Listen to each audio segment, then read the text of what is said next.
de Stalingrad est connu de tous depuis 75 ans. Même pour les moins intéressés par l'histoire, il évoque au moins vaguement quelque chose. Il est devenu synonyme de bataille terrible. Et à juste titre, parce que conflit qui se déroule en 1942 sur les bords de la Volga est sans précédent. Il est d'un genre nouveau, pour plusieurs raisons qui seront détaillées ici. Alors, tous ceux qui connaissent un tant soit peu l'histoire de guerre savent que l'armée rouge a triomphé de la Wehrmacht. Plus exactement, on pense défaite de la Wehrmacht et non pas victoire de l'armée rouge. Cette subtilité n'est pas une simple lapalissade. Elle est importante car elle révèle une certaine tournure d'esprit. Elle reflète un état d'esprit hérité de 50 ans de guerre froide, qui sera également détaillé ici. Parce que dès le moment où on commence à s'intéresser un peu aux détails du conflit, on voit tout de suite que commencent les divergences, les distorsions ou tout simplement l'ignorance.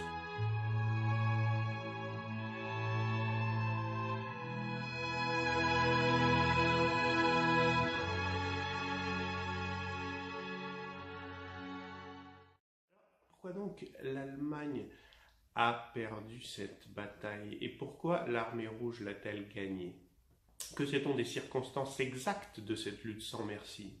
Pourquoi est-elle devenue le tournant, ou du moins l'un des tournants fondamentaux dans la Deuxième Guerre mondiale? Pourquoi a-t-elle été si féroce? Toutes ces questions relèvent de la connaissance historique. Mais ces questions en entraînent automatiquement une autre, fondamentale et sous-jacente. Qu'était-il effectivement possible de savoir au vu des ressources dont nous pouvions disposer à telle ou telle époque depuis les événements? Est-ce que l'histoire du conflit telle qu'on l'a décrite pendant des décennies était conforme à la réalité? Et dans quelle mesure nous disposons actuellement de ressources plus fiables et plus complètes? Eh bien, toutes ces questions-là ne relèvent plus de la connaissance historique directement. Elles relèvent de l'historiologie. Nous sommes ici non pas dans l'étude des événements eux-mêmes, mais dans celle de la science historique et des moyens utilisés pour la décrire.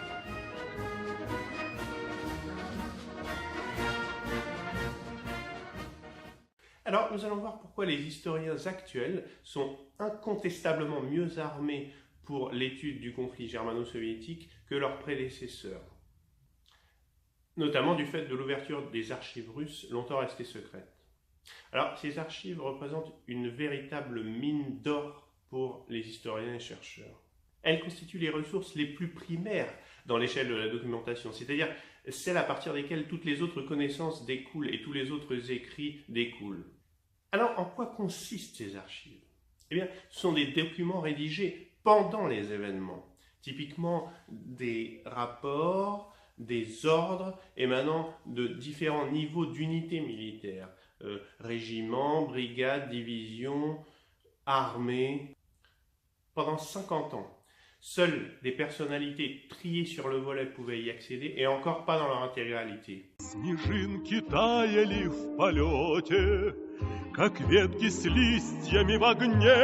Alors, que s'est-il passé de si révolutionnaire ces dernières décennies? Eh bien, depuis 1991, avec la fin du régime soviétique, les archives ont commencé à s'ouvrir. Il faut bien insister sur le terme « commencer ».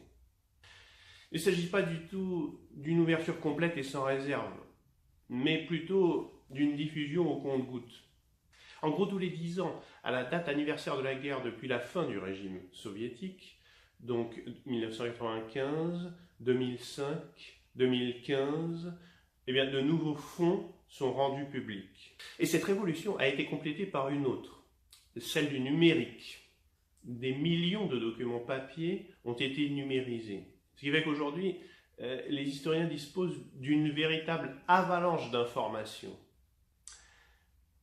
Toutes ces informations sont accessibles en ligne et il n'y a plus besoin de se déplacer en personne aux archives du ministère russe de la Défense pour les consulter.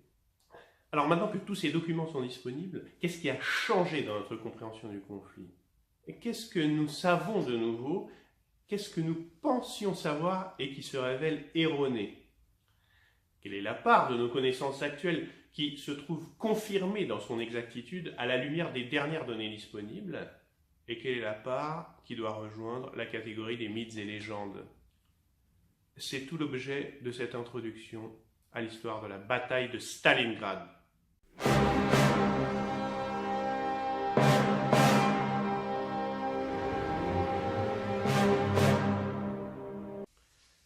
Une littérature gigantesque a été écrite sur ce sujet et son volume ne fait qu'augmenter à mesure que l'engouement des chercheurs grandit pour la guerre germano-soviétique. Mais l'étude de ce conflit titanesque a longtemps été biaisée, bridée ou détournée par les différentes idéologies rivales. À l'ouest du fait de la guerre froide, qui a fait un ennemi de l'ancien allié, à l'est du fait de la censure soviétique. Désormais, et pour la première fois, les historiens peuvent donner libre cours à leurs recherches. Mais avant de s'intéresser aux études les plus récentes, il faut faire le bilan de celles qui ont eu lieu depuis la fin de la guerre.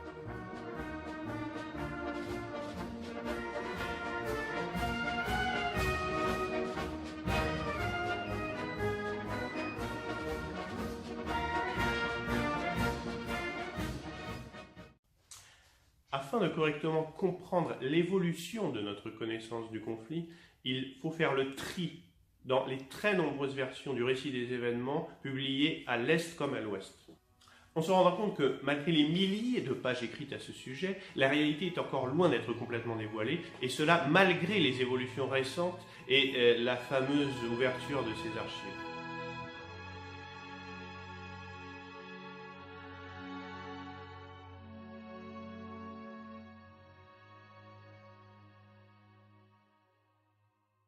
Alors, examinons les différents stades de maturation des données disponibles pour les chercheurs en quête de vérité, depuis l'obscurantisme de la censure de guerre jusqu'aux lumières de l'âge de l'information. À quel moment a commencé l'étude du conflit germano-soviétique à des fins historiques? Eh bien, la réponse, c'est qu'elle a toujours eu lieu. En réalité, depuis le début de la guerre, depuis juillet 1941 plus exactement, une commission d'historiens, de chercheurs a reçu l'aval de Staline pour recueillir des témoignages et enregistrer les événements. Mais les rapports issus de cette commission ont longtemps été classés secrets ou bien oubliés jusqu'à notre époque. Dans le cas de Stalingrad, un ouvrage récent de l'historien allemand Jochen Elbeck nous permet de les redécouvrir aujourd'hui.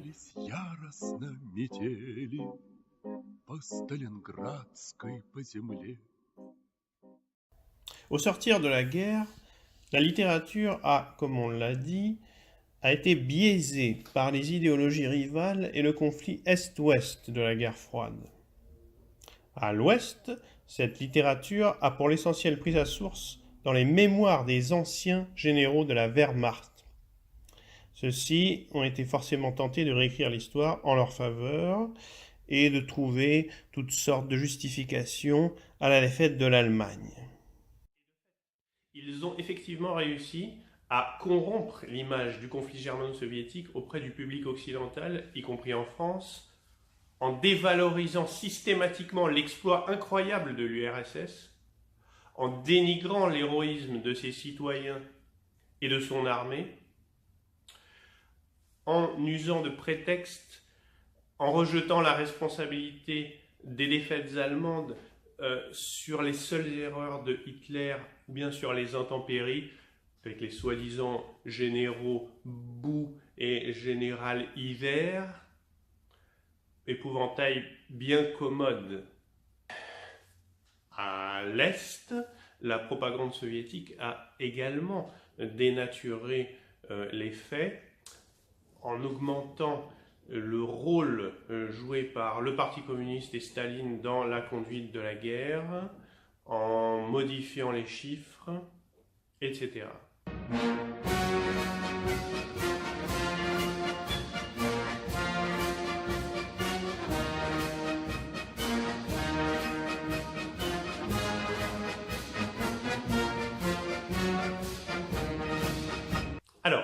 Est-ce que cela veut dire que tout ce qui a été écrit depuis 50 ans est bon à jeter? Non, bien entendu. Il faut simplement savoir adopter une approche prudente et reconnaître les différentes versions. Parce qu'il y a eu des tentatives d'écrire objectivement l'histoire du conflit, même pendant cette période trouble de la guerre froide. Malgré le contexte politique difficile et le climat tendu du nouvel ordre mondial, des chercheurs, des journalistes, des écrivains ont tenté de dépasser les scissions et le politiquement correct pour faire œuvre objective. Mais ce n'était pas gagné d'avance, loin de là. Bien qu'il y ait eu de véritables études scientifiques pendant cette période et de rapports non biaisés, ceux-ci contiennent inévitablement leur lot d'erreurs et de mythes involontairement glissés. Et donc même les travaux académiques les plus probants, tels que ceux de John Erickson dans le monde anglophone ou ceux de Alexander Samsonov dans l'Union soviétique, ne sont pas exempts de ces lacunes et ne font pas exception à cette.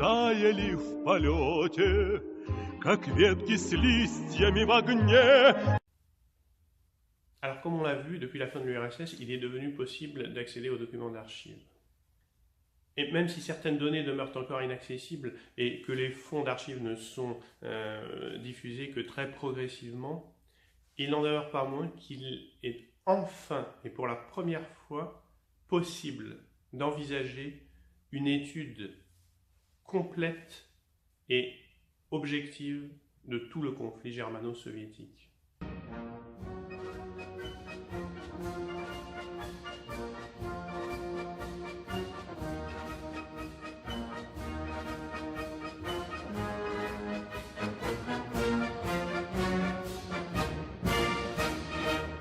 Un consensus parmi les chercheurs suppose que près de la moitié des faits restent encore à découvrir.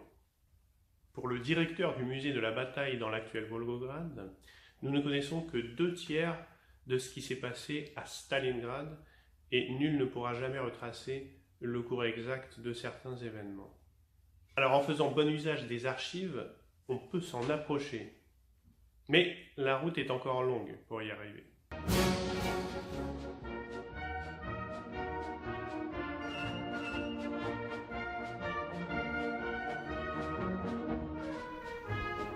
Mais le travail à faire reste considérable. Parce que malgré les 3 éléments fondamentaux qui ont été décrits, à savoir la réduction des carcans idéologiques, l'ouverture des archives et le numérique, eh bien, malgré ces révolutions qui permettent enfin d'approcher librement et efficacement la réalité historique, et bien qu'il soit désormais possible de produire des analyses non biaisées et expurgées de tout mythe, bref, de travailler sur une base nouvelle, il n'en demeure pas moins qu'un long chemin reste à faire pour élucider toutes les zones d'ombre dans l'histoire de ce gigantesque conflit germano-soviétique et par conséquent dans l'étude de la Seconde Guerre mondiale dont il a constitué le principal théâtre d'opération. Alors, ce travail a été entamé par une nouvelle génération de chercheurs au cours des 20 dernières années. Les divers ouvrages qui ont paru durant cette période contribuent à affiner notre connaissance de ce conflit. Dans le monde anglo-saxon, c'est le colonel David Glantz qui a ouvert la voie pour de nouveaux auteurs exploitant les documents d'archives, comme David Staël, qui a récemment détaillé sous un jour nouveau les opérations de 1941, depuis Barbarossa jusqu'à Moscou, ou comme Jason Mark, dont les investigations ultra détaillées font école dans le cas de Stalingrad.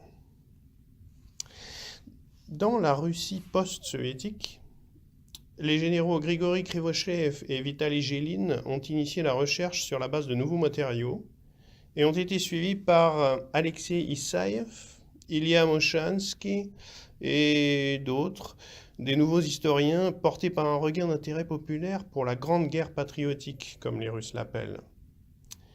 Parce que, pour la société russe, La victoire de l'URSS sur l'Allemagne nazie reste l'événement le plus important et le plus glorieux dans l'histoire du siècle passé.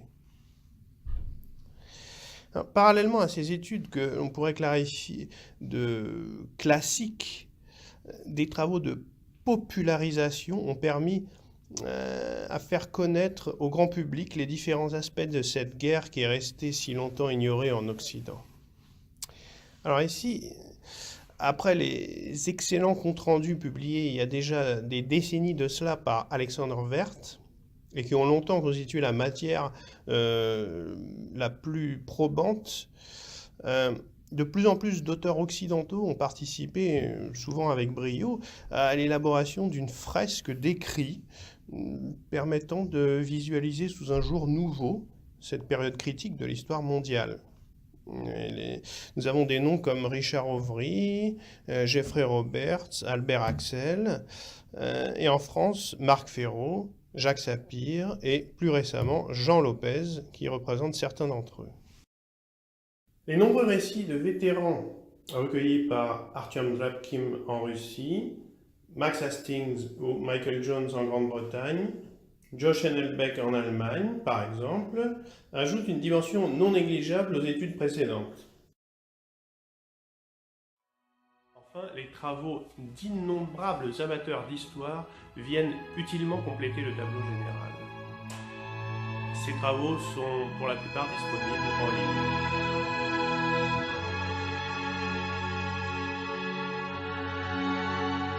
On voit donc qu'un nouveau monde, incontestablement plus riche qu'auparavant, s'ouvre désormais aux historiens et chercheurs. Опали белые метели, цветами стали по весне. Большие годы пролетели, а я все сердцем на войне, где отпевали нас метели, где в землю многие легли, а дома мамы посидели, у дома вишни зацвели, а у меня в глазах навек горячий снег, кровавый снег.